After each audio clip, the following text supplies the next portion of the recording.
প্রিয় শিক্ষার্থী, আজকে আমরা পরিমিতি 16.1 এর 1 নম্বর সমস্যাটি নিয়ে হাজির হয়েছি।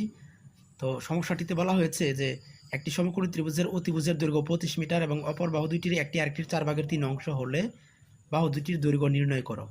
তো প্রথমেই আমরা মনে করি সমকোণী ত্রিভুজের একটি বাহু x মিটার এবং অপর বাহুটি হচ্ছে x এর 4/3 মিটার, অর্থাৎ 3x/4 মিটার।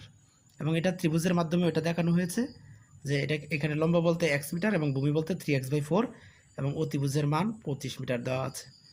তো আমরা পিথাগোরাসের উপপাদ্য অনুযায়ী জানি যে লম্ব স্কয়ার প্লাস ভূমি স্কয়ার ইকুয়াল টু অতিভুজ স্কয়ার।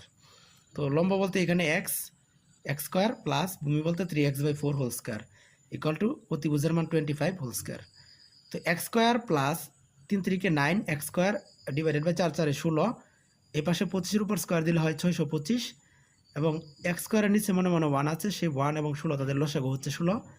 1 দ্বারা 16কে ভাগ দিলে হয় 16, সেই 16 আবার x স্কয়ারের সাথে গুণন হয়ে হয় 16x স্কয়ার প্লাস 16কে 16 দ্বারা ভাগ দিলে হয় 1, সেই 1 9x স্কয়ারের সাথে গুণন হয়ে হয় 9x স্কয়ার।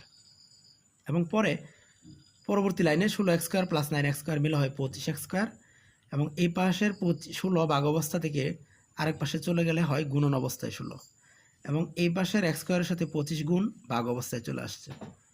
এক পাশের ভাগ আরেক পাশে গুণ, এক পাশের গুণ আরেক পাশে ভাগ হয়। তো এখানে হিসাব নিকাশ করার পর আমরা মান পাই 400, x স্কয়ার ইকুয়াল 400 এবং x equal to root over, এক পাশের স্কয়ার আরেক পাশে গেলে হয় রুট ওভার 400 এবং স্কয়ার রুট করা হলে x এর মান হয় 20 মিটার এবং সমকোণী ত্রিভুজের একটি বাহু হয় 20 মিটার এবং আরেকটি বাহু হচ্ছে 3 × 20/4, x এর মান 20, এই 3x/4 x এর মান 20 বসানো হয়েছে। এখানে হিসাব করার পর হয় 15 মিটার। অতএব একটি সমকোণী ত্রিভুজের একটি বাহু 20 মিটার এবং আরেকটি বাহু 15 মিটার। এটুকুই আজকের ভিডিওতে ছিল। ধন্যবাদ সবাইকে।